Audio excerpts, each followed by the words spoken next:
Welcome, everybody. We're so glad to have you with us for this conversation. My name is Matt Reichert, and I am very honored to be the director for the Center for Learning at OCP. We're so happy to have you with us for this conversation. It's great to see so many of you who have been with us for our other conversations. This is the last webinar conversation for us for August. We're sneaking it in right before it turns to September. We're pleased to be able to offer these conversations for free, thanks to the great sponsorship and support of OCP and our board of directors and the others who make this ministry possible. So thanks to all of them. I'd like to introduce our panelists for today's conversation. And Francesca and Holly, I'm going to have you introduce yourself, whatever you would like to say. Holly, I'm going to begin with you if you want to say hi to the people and kick us off here. Hello, my name's Holly, and I am the Director of Liturgy and Music at St. Margaret Mary Catholic Church in Louisville, Kentucky. I oversee a large music ministry program here at my church, and I work with our music teacher and her large youth choir here. And prior to working here at St. Margaret Mary, I've overseen many youth choirs throughout my career.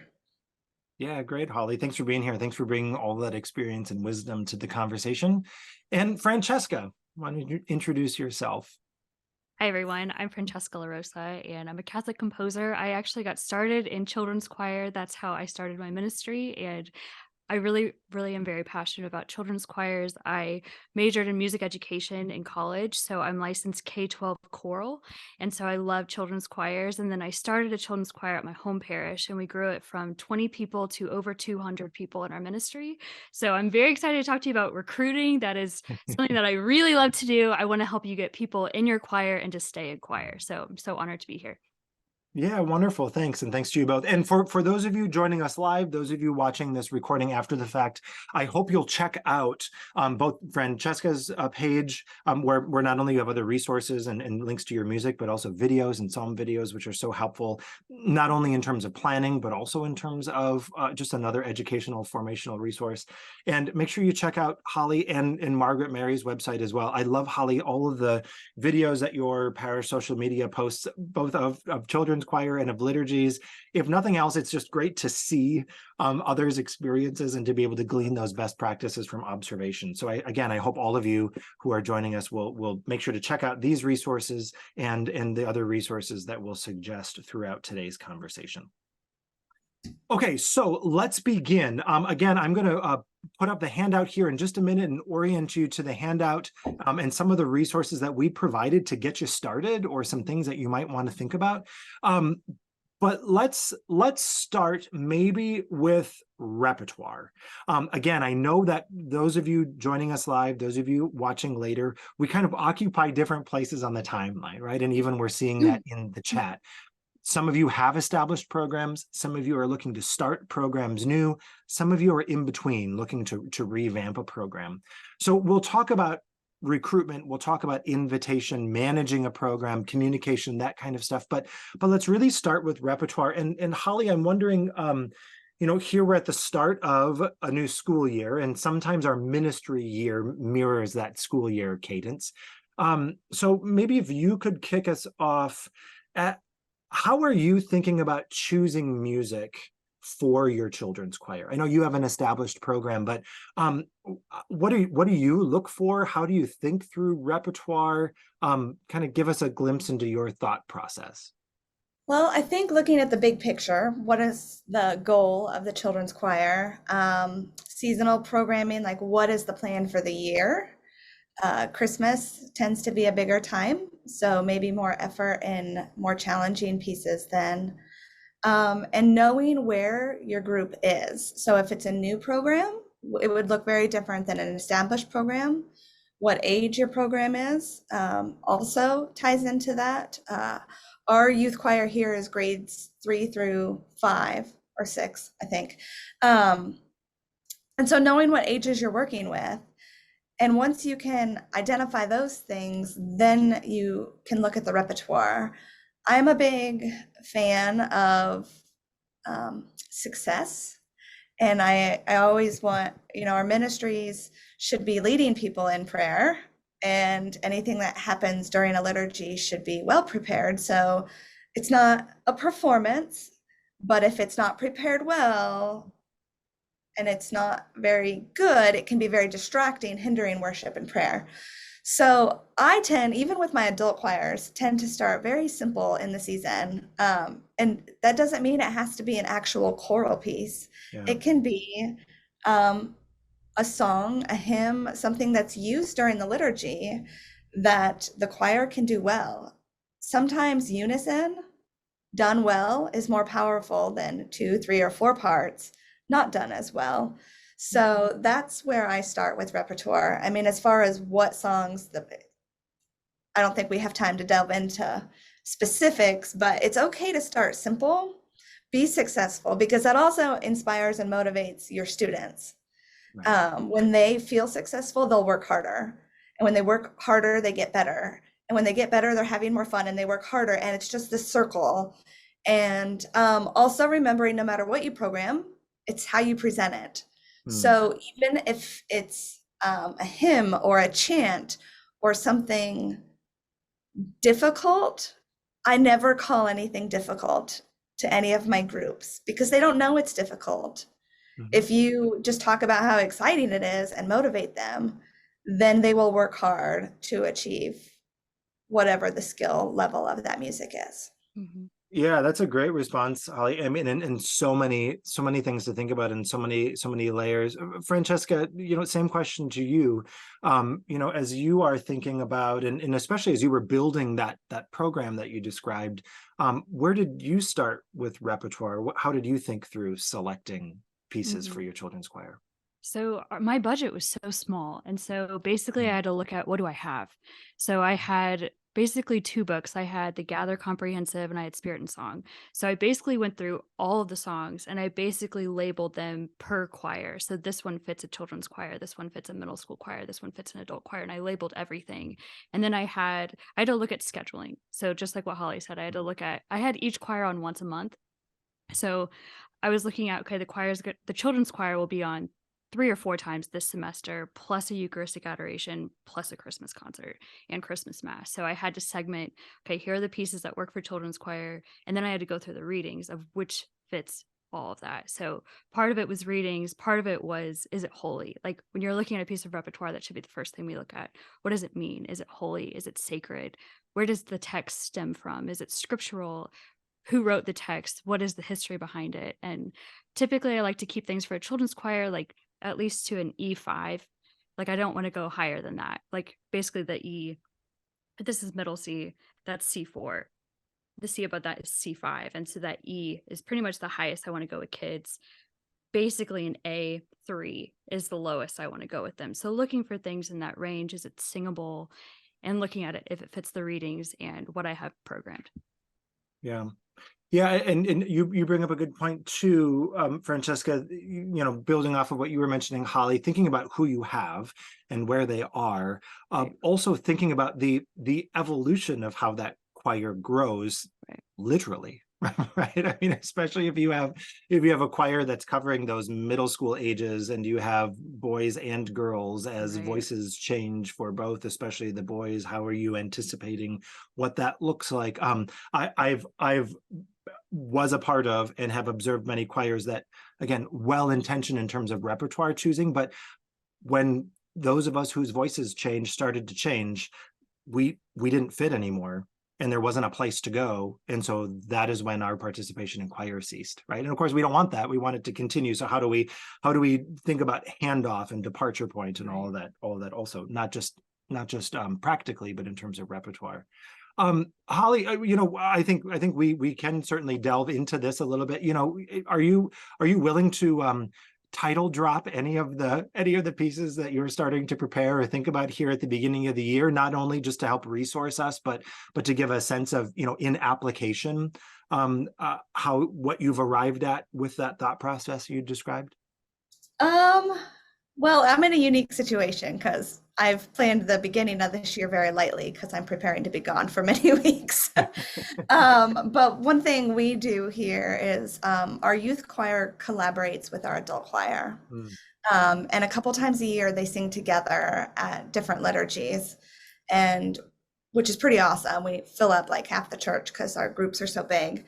But we like to look at songs that blend both children's, that my adult choir can sing by themselves and the children's choir can sing by themselves, but then we can sing together. And two of the songs that we're working on, one's I'll call it an oldie. It's just the Choose Christ version of How Great Is Our God, because there's some simple harmony in it, but it's also a partner song where the refrain and the bridge can be sung at the same time. So that's one of the songs we're starting with this year, and the kids will be very successful. And it's a song that can be used in school masses, like not just feature the choir, the whole school can learn it. And if you haven't heard a whole school church full of children singing How Great Is Our God a cappella, that's one of the ones I will name drop for you to try, because they will sing their little hearts out. And another one that we're doing, I think it's by Joel Rainey, is Agnus Dei mashed up with How Great Thou Art. So it takes a modern song by Michael W. Smith and mashes it up with a oldie classic hymn of How Great Thou Art that I don't feel like our kids get to sing very often. And so it exposes our children to that. And one other that works really well, that's well received, is Look at the World by John Rutter with our children's group. Yeah, and I think just a quick Google tells me that the piece that you're talking about, the Joel Rainey piece, it looks like it's a Hope Publishing Company piece. Yes. So if you're looking to find, those of you who are with us, if you're looking to find that piece to see what it looks like, you can find it at our friends at hopepublishing.com. And just a note real fast on that, like that piece is available SAB or SATB. And I feel like some composers might argue with me, or arrangers, and send them to me. That's okay. But sometimes you can take a choral piece that's 3 or 4 parts and turn it into a 2-part song for your choir. Don't just think because a song is written for an advanced choir that you have to have all the parts.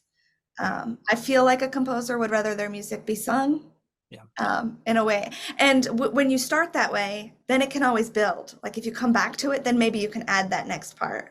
So don't be afraid to not manipulate, but make your repertoire fit where your ensemble is. Yeah, I think that's great advice. And I would imagine also it has the additional benefit, again, from a thinking about departure point for, at some point, the members of your children's choir will become the members of whatever the next ensemble is, please God.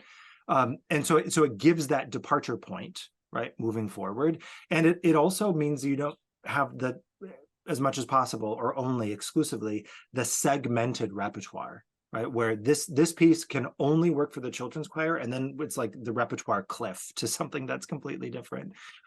Francesca, when you have been selecting repertoire for children's choir, how did you think about or balance the blend between and there's got to be a better way to describe it, but between the normal parish repertoire that you would sing on a weekend and then what you would sing when the children's choir was ministering? Did you try to have the children singing as many of the same things as the parish? Was it distinct? How'd you balance that? And I also had, there was a music teacher at the school. So I wasn't the music teacher, I was the music director, but we were really close friends. So I played with her at school mass. And so she did more contemporary music. So I knew what songs the kids would want, or that they knew. So I would still have them sing, I'm a big fan of ancient, old, and new. So I did have them sing, "Oh God, beyond all praising." I did have them sing, "Holy God, we praise thy name," because that's such a big part of our Catholic heritage, the Tantum Ergo. I thought it was important that they learn that. And I also taught them Schubert's Ave Maria. People thought it was crazy to teach it to a children's choir, but let's just try it in unison. And I thought that would be an important piece that they could have with them forever. But then they loved "Lord, I Need You." They loved 10,000 Reasons. And that's what they sang at school mass. So I thought it was really good to give them a palette of multiple styles. And so I already had things programmed for the weekend, but I would try to include basically 3 of those songs were also at the other masses, and 2 would be different for the kids. But also having some staple pieces, every year we did 10,000 Reasons. So the 4th graders and the 5th graders, they knew those staple pieces for the children's choir. That was what we did every year, but also some new pieces if I could sprinkle them in. But I knew that they would do 10,000 Reasons really well. And things like that. So just trying to balance, this is a new choir, but also I want to do the same pieces for the liturgy that match the readings too. Right. So Yeah. Yeah. Does that match your experience at Margaret Mary as well, Holly? Very much, yes. Yeah. Yeah, I appreciate that, Francesca, and also what you mentioned before, Holly, taking us down this road too, to really be self-aware about the preferences we cue for the children on their behalf without necessarily realizing it, right? I mean, and you said it well, Francesca, of course, we have an obligation to choose music that is suitable for the liturgy and ticks all of the boxes, no question whatsoever. And then beyond that, how are we filling in, or how are we projecting positively, over positively, or over negatively to our students? Because I would imagine in both of your experiences, and I know Holly, having again seen some of the videos of your children's choir or school masses, they sing the heck out of everything. Right. I mean, because you have your kids chanting and they're singing, contemporary pieces and everything in between. I mean, are you finding that they take to all of them well, or are you having to, what type It's all of? about approach, because if you tell students, okay, we're going to learn this really hard, really old Latin chant, and now it's not very exciting. But if you tell them, like, play a recording of some monks chanting something, and like how, and then they're fascinated because it's different. Mhm. And then if you tell them it's a little challenging, like, well, not everybody can sing Latin, but this is, we do some catechesis on it's the language of the church and it's our universal language, and everything started in Latin. They get excited, and all of a sudden they're singing the Sanctus in Latin, because you made it fun.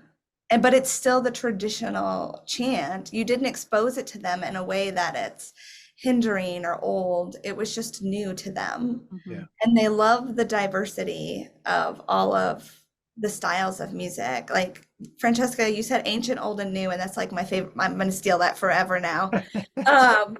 Because we should be exposing our children to all of the things. Our faith is rich in history, and there's so much that we can't forget that we should still implement, but we should also be reaching everybody. And there's newer music that is just as meaningful. You just have to remember that it needs to be liturgically appropriate. Like, I'm going to say that again, and one more time for the people in the back. If it's in a liturgy, even if it's preparation of gifts, if it's in a mass, it needs to be liturgically appropriate. And if you're not sure, talk to your pastor, because there's nothing worse than thinking a song is liturgically appropriate because it's Christian, and then having your pastor come talk to you afterwards. Right. So. Yeah, and not only that, I mean, very much including all of that, but I think also, I think sometimes the challenge can be, whether we're aware of it or not, it's easy to fall into this is the children's choir, so we're going to sing something that's real kiddie and might just be like a children's song because they're children, and so therefore we're going to sing it. It might just be the gimmicky, this is the song I heard on the radio, and so that's how I'm going to get the kids, right? Which also pigeonholes them, right? And doesn't then do due diligence in terms of responsibility towards what we're doing with the liturgy. I found in my work with kids in our parishes and our parish schools that they exactly what you said, they love the diversity. If after the end of a mass we can say, wow, we sang in 4 different languages today, they think that's like the coolest thing in the world. When they start seeing the Latin word for this is that, and this is how it comes to us in English, or they think that's so cool. And sometimes it's also your great-grandparents, your great-great-grandparents would have sung that song too. I'm in our parish school, I think it's in 4th grade or 5th grade, they do a family history project, and one of the kids made that connection. I'm researching my great-grandparents, and they would have sung this song too in this very church. Like, there's that depth and communion of saints and everything else, all of those other layers that can really connect, So a lot can be said, of course, about repertoire and how we're picking things musically, how we're picking things liturgically, pastorally, all of those things. Let's talk about actual planning beyond repertoire, right? Because again, just like planning for our other music ministry ensembles, for children's choir especially, you have to pick and communicate your rehearsals and the schedule and what liturgies you'll be singing at. Francesca, maybe if you would kick us off on this one, how do you plan those elements of a program? What guides your planning process, especially as you're looking maybe this time of year towards Christmas? Absolutely. So I always like to start my rehearsals in the chapel.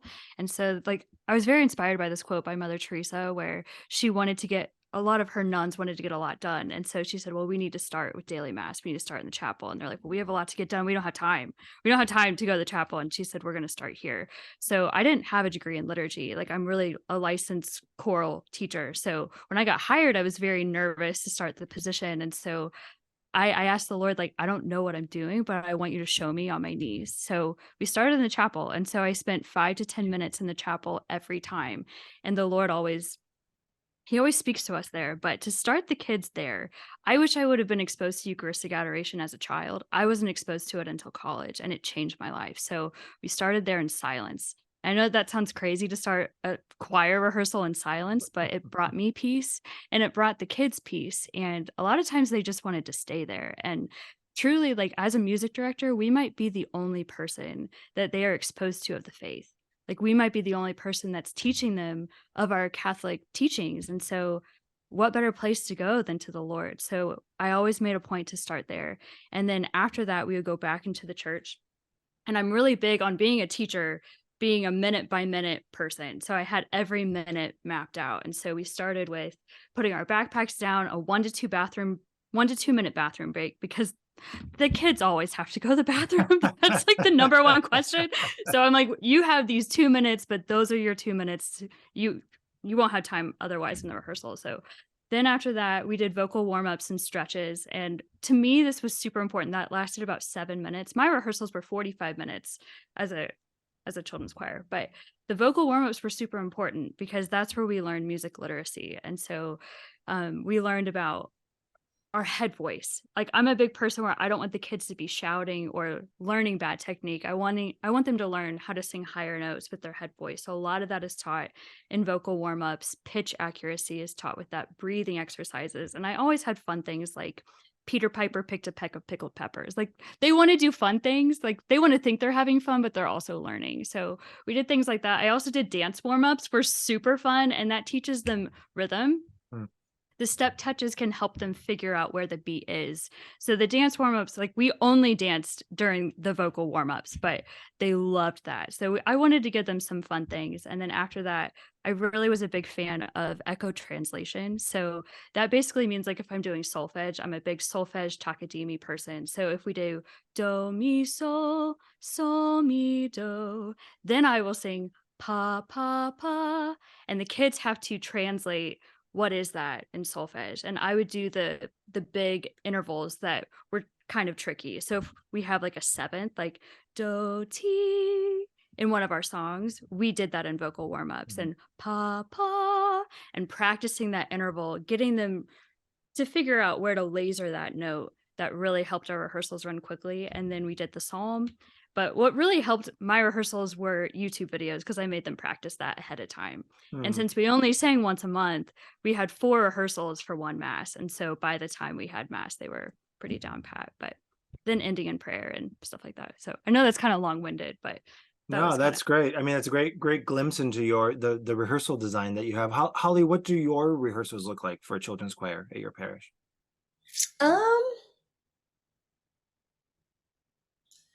It's very similar, like, start with the administrative, gotta go to the bathroom, this is your time, because you're not gonna get it later.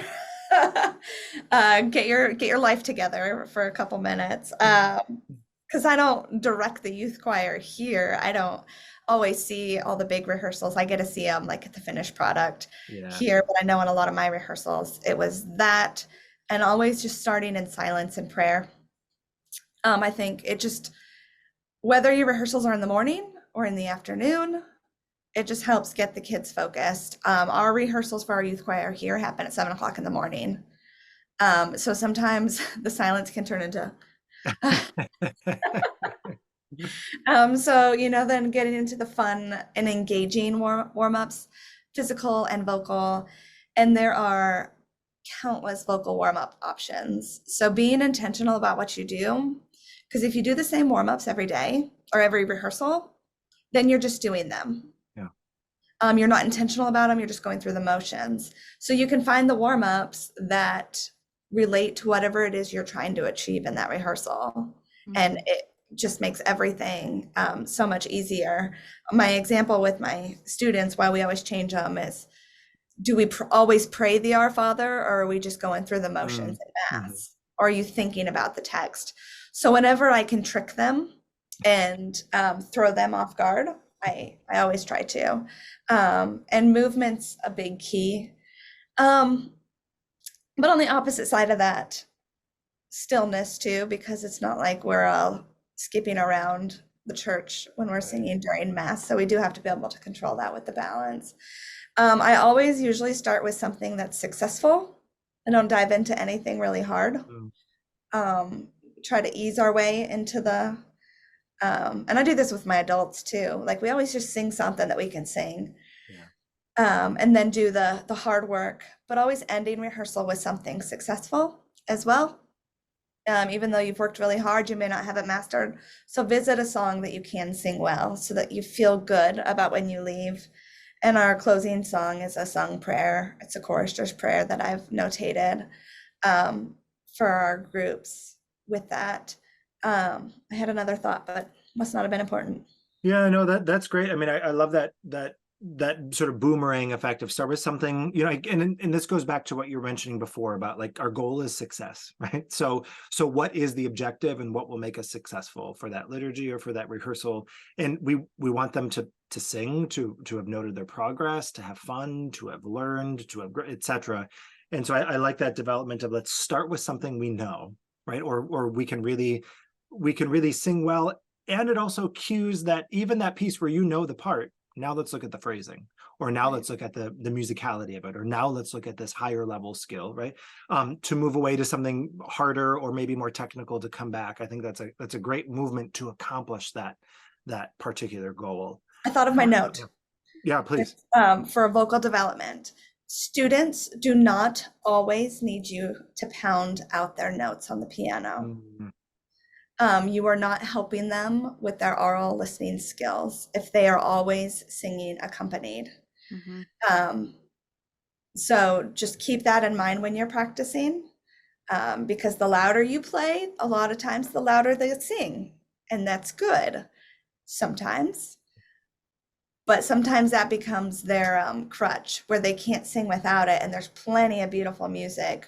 Or singing a cappella is really important with younger voices, all voices, but younger voices. So if you're new to youth choirs or just looking for that little secret to make them better audiators, get away from the piano. I looked real quick to see, and of course, unfortunately, Zoom in webinar mode doesn't have reaction, so I couldn't give the hand clap reaction to that one. But I love it, and again, it's a reminder. I don't remember what the quote is or who said it, but I mean, again, like the members of your children's choir or the kids who are helping in your Catholic school or whatever it is are eventually, please God, going to become the members of your other ensembles and the other members of your music ministry. So what are the habits you want them to develop and the habits you want them to avoid today, and plan accordingly? And I think that not pounding out notes, getting them comfortable with singing a cappella, not being reliant on the keyboard is so important. I think of my one experience I had with the children's choir. Things fell apart on Palm Sunday when in the gathering space before we processed with palms, we were going to sing the Hosanna Filio David chant. And every time we rehearsed it, it was with the piano. And there we are about to sing a cappella, and it all fell apart because how did we plan for it, right? So I think that's a great suggestion. I just put into the chat, those of you joining us live, again, the link to where you will find the resource packet. I want to real quickly show you a couple of things so you know what's here, what you can find, and how maybe you can think about using it if you find it useful. So I want to do this real fast, and then you can take a look at this after our conversation. So in the packet for today, you'll see an article from NPM. There are many organizations that you can check out to find additional resources and formation, NPM being one of them. NPM, Choristers Guild, Puri Cantores, all kinds of other organizations that have other resources and professional development around choirs, children's choirs, ministry. So I recommend checking them out. There's an article here looking at mentorship of children, which is a great article that helps set the context for what we're doing, especially if you're looking at starting or restarting a choir. Some steps to think about in developing a children's choir or cantor program. And so what we've provided for you with this article from our friends at NPM, some reflection questions for yourself or for a group or an ensemble, liturgy committee that you might want to guide through in order to internalize some of those principles and see how they apply to your own parish ministry.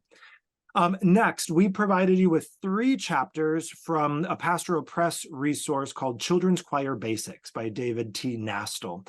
The 3 chapters we provided, one is preparing the ground, how to get started in a new year or reconstituting a choir or starting a choir, especially if you're not the music director. If you are the music director, this might be helpful to give to the person who's leading the children's choir if you aren't.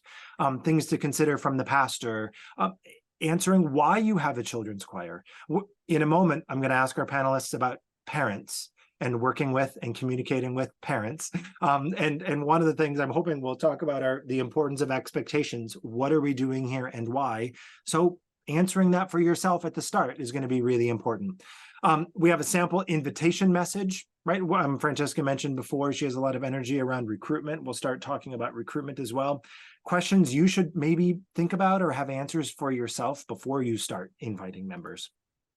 Some information about a rehearsal with some other tips and things. My favorite in this whole thing is on page 12, the 5-question break. So check that out as an option for you. And then some guidance and some reminders and good challenges when it comes to prayer life for children's choir. Given that we are about ministry, recognizing that the children in your choir, depending on ages, are going to be going through sacramental prep and faith formation. How do we honor that? They might be experiencing loss of a family member for the first time, or other parts of their own faith journey, reconciling that with what they're experiencing in their own lives. You have a great opportunity for that. So chapter 12 included here can give you some guidance.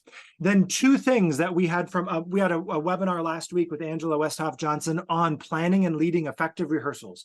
We focused primarily on adult ensembles, but many of these principles will also apply for ensembles of any age. So we have a rehearsal culture checklist, which is a good way just to kind of review your own practice, step back from it and look at it through new lenses, and then be able to act accordingly. And then also a rehearsal agenda builder. This isn't anything you have to use or feel constricted by, but a way to get you started thinking about how you plan, how you understand what you're accomplishing. Do you have a goal for that particular rehearsal? There is one that's filled out just to give you a sense of how you might use it, and it definitely is for an adult choir. Right. So I'm going to get ahead of the messages, right? Is this what I'm supposed to do with my children's choir? No. This is just an example of how that agenda might look. Okay. So you know what's there, you know what you can find, you can take a look at it. Okay. Parents. I mentioned parents, right? We have rehearsals, we're looking to recruit, we're looking to set the calendar of events, etc. What's the best way to communicate with parents, to communicate expectations with parents, and make sure that this is a healthy, productive relationship? Francesca, you want to kick us off on this one? Let's do it. I love the parents. Like, the parents are just as important as the kids. I love them, and I couldn't have done my ministry without them. So the parents are super important, and I like to have one mandatory meeting each semester, and I required the parents to go to this. This was typically after like one of the masses, so they were already at the church. They didn't have to come by on a random Tuesday, but I had printed out calendars of our entire semester. So we always rehearsed on Wednesdays after school, 2:45 to 3:30. That was our rehearsal time. It was so helpful to them. I could never figure out when to put the children's choir on, because I would be like, maybe every mass needs to hear the children's choir. Let's put them on at 5 p.m. one month, and then 11:15 and for the girls' choir. And the parents hated this because they were like, one of my kids is in your children's choir at 5 p.m. My other daughter is at your 11:15. We have to go to 2 masses. We hate this. So I was like, how do I do this? And I had this epiphany of thinking, we're just going to put the kids on the exact same weekend every month. So, and that worked out perfectly. So the very first weekend of the month, I always had my children's choir.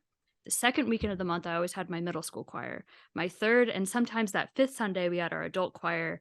And the fourth Sunday, I had my youth, my high school students. And they were always at the most attended mass, the 11:15. So when I had that meeting with the parents, we went through all those dates that the kids were on, and the parents started to know, all right, October 1st, the children's choir is on. They knew what to expect. And I had the parents get out their phones, and I'm like, I want you to put these in your calendar right now, because that's going to be the most effective way. They're going to lose that piece of paper. It's going to get crumpled in their car. Yeah. But if it's in their calendar, it's like a 95% guarantee. Unless their kid's throwing up, please don't come. Things like that. But it was really important that they were at that meeting and they knew when the children's choir was on. So that was really helpful. I also tried to have very concise emails. Parents are busy. They have soccer practice. They have parent emails from teachers. So try to keep your emails concise of, hey, we're rehearsing on Wednesday. I did a weekly email. So, hey, it's Monday. We're rehearsing on Wednesday and our first mass is October 1st. Hope to see you there. If you can't come, let me know ASAP. Like that was the weekly email every week, but it was consistent. And so I think parents liked that boundary of not having text messages from me, just so everything was clean cut. But Yeah. if I was to send out a long message, I would make a YouTube video because people don't want to read. They just want to watch something and get the job done. So I try to be concise, but the parents were great. They're amazing. And yeah, couldn't have done it without them. Yeah, and it sounds I like I want to spike the ball on something you mentioned. And we have an upcoming conversation around generational diversity and how different generations communicate and opportunities for the church. And this is one of them, especially as you look at the generation that just statistically is going to be raising the age of children who are going to be in your choirs and how they communicate. Thinking about all of the other ways they're used to receiving communication about things that involve their children, Right. is helpful as a frame of reference to then figure out, how do I break through to these parents? Well, what else are they hearing from their school or from the parish, et cetera, from faith formation? I think sometimes we in the church fall into the trap of people will know it because they grew up in the church and they're there in mass and they're reading the bulletin, et cetera, and that rarely, if ever, works as an approach, right? So thinking about, what does the parent need to know? How are they used to receiving information? And then being consistent about the way we follow through, I think, is really important. Holly, what would you add to the whole managing parent expectations, setting expectation, communicating effectively? I think that's great. I love that you have a parent meeting. I would steal that if I could or needed to now.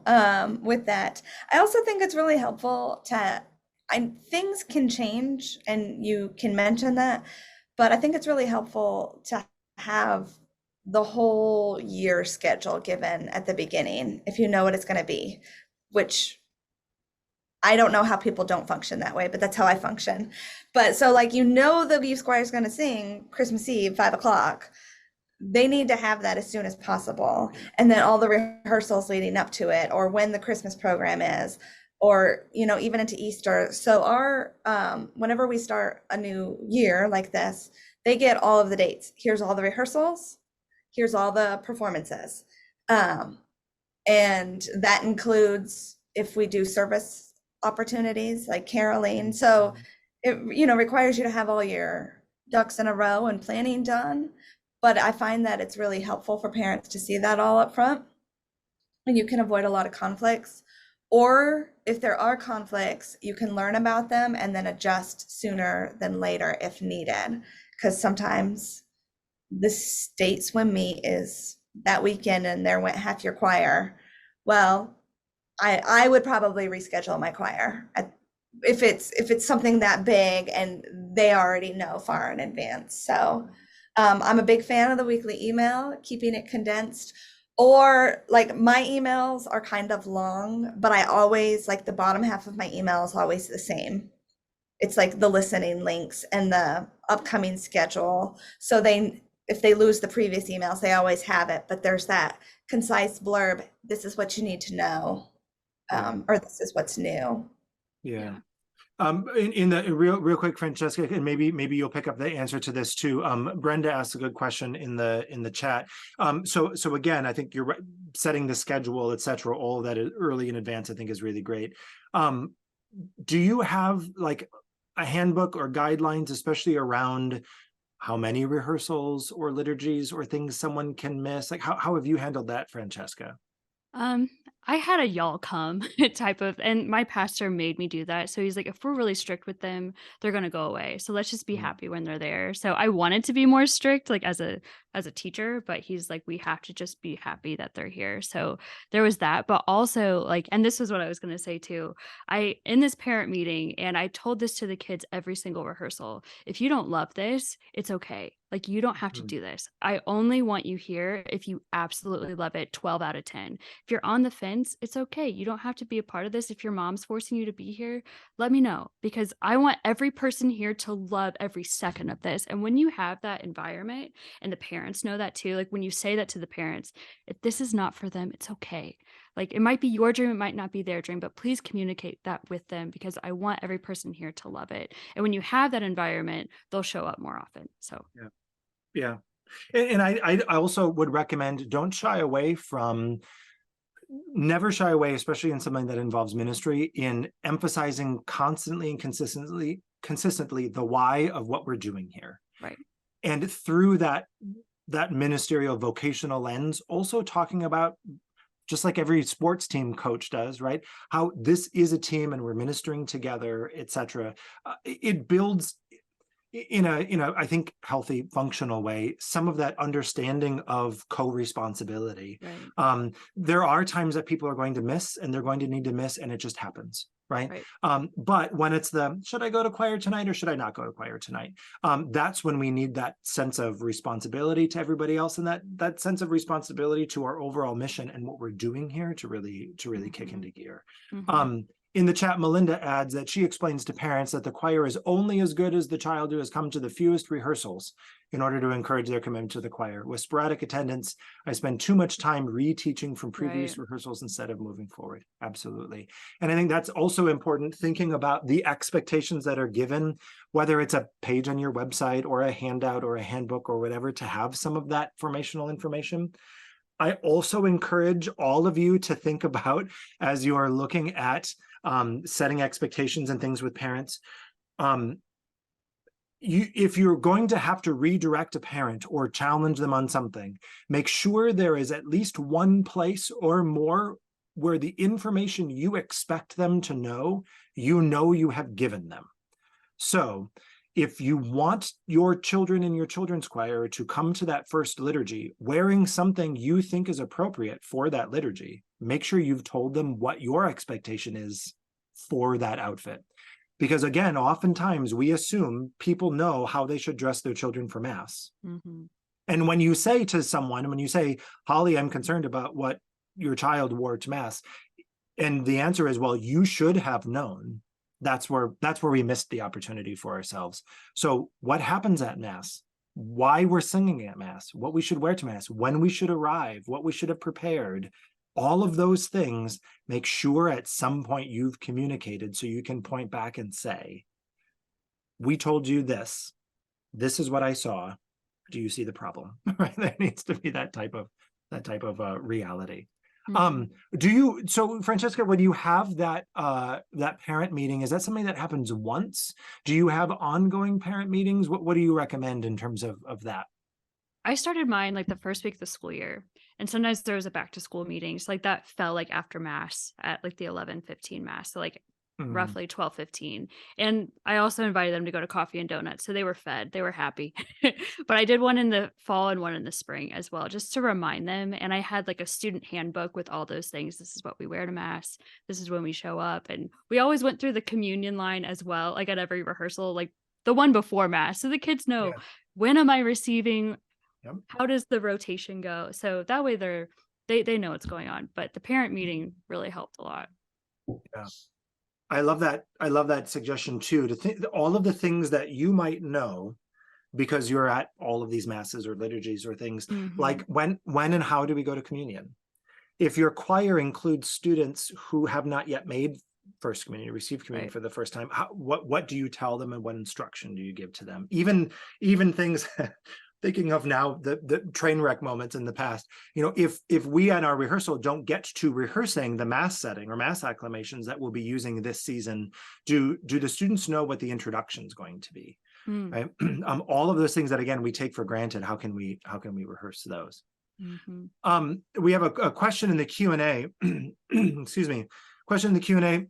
How do you deal with students in specifically in your parish school, if you have a parish school, who might show up for afternoon concert, afternoon responsibilities, afternoon rehearsals, especially the things that take place at the end of the school day or right after school, but those parents who then don't bring them back at night? So in this case, person asking the question is the music teacher in the school and the music director at the parish. And sometimes, depending on when they're scheduled, you might get students if they just stay, but if there's an expectation they come back later, you might not get parents who are coming back. So they're getting a lot of excuses from parents, just not coming back to other things that are on the parish side. Any guidance from you, Holly, or you, Francesca, about how to deal with these expectations and challenging parents? Pray for them. Don't take it out on the student. Advice, yeah. I think when students don't show up, it's important not to take it out on the student, because it's probably not the student's fault that they didn't get there.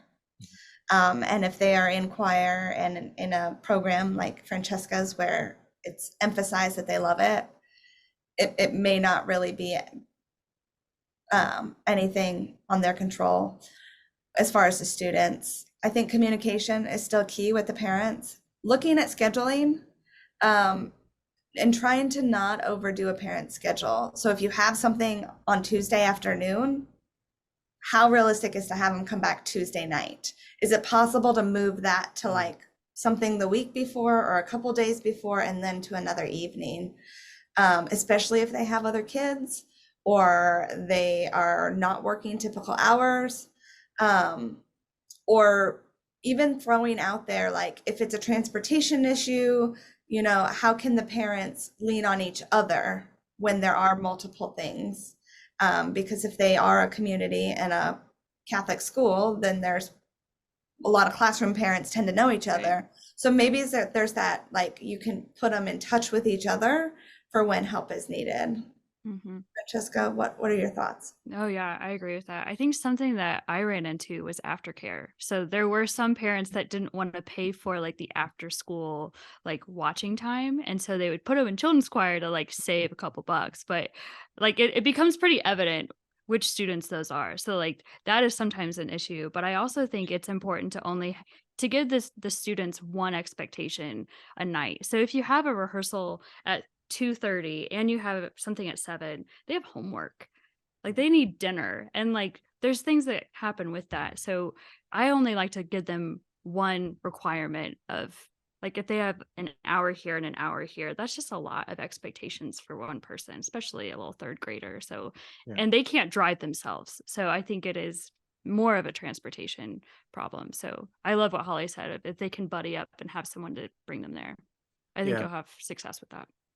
Yeah, I would encourage too and not necessarily this is the situation that was described in the question, but in our zeal to get children to participate in the children's choir, I would make the barrier to entry low, but make sure that before there's participation and involvement, that everyone is clear on the expectations. I've seen before we're going to have children's choir and it's going to be great, come and join. And then as we're working things out, we try to then emphasize expectations of when you're here or when you're not. And I think it's important that we really have to have the expectations beforehand, because this is important. Right. It's not just a civic organization, right? It's not just a club, it's also ministry. And so we need to know before the rehearsal season begins, or whatever that might be, what the expectations are. I think also creating a dialogue. I like what both of you said about being careful about too many expectations, and that's going to shift, right? It's going to shift depending on the age of the student, depending on how other things get scheduled. So knowing where can you be flexible or not? And how do you dialogue with families to know what's going on? I think is going to be important too. Melinda adds to the chat that their biggest conflict is sports schedule, because choristers is a parish choir, not just a school choir. So she's had to pick a daytime and stick with it, and then pray that at least some of the families will choose a church choir for their kids, because there are all kinds of course, between scouts and sports and other things, let alone parent transportation schedule, certainly that conflict. And I'm seeing others add to the chat that this is not just a you thing, Melinda. It looks like there's a lot of people who run into that same issue. You can become creative on your timing as well. Morning rehearsals sometimes work, so before school, even if it's a parish group, or looking at Sundays, like between masses, before mass, right after mass, and it doesn't have to be super long, right. Or as often as you want, but how can you potentially meet the families where they are so that they can have the experience? I love music, and it's what I'm doing for my life, but sports were really influential in my life, and I'm thankful that I was given the opportunity. So how can you work with them? Maybe compromise. I know I had a couple conflicts in my past where I worked out something with the coaches. It was like every other week they were with me, 1 week with the coach, and I know that's not ideal. And then as far as with parish and school scheduling,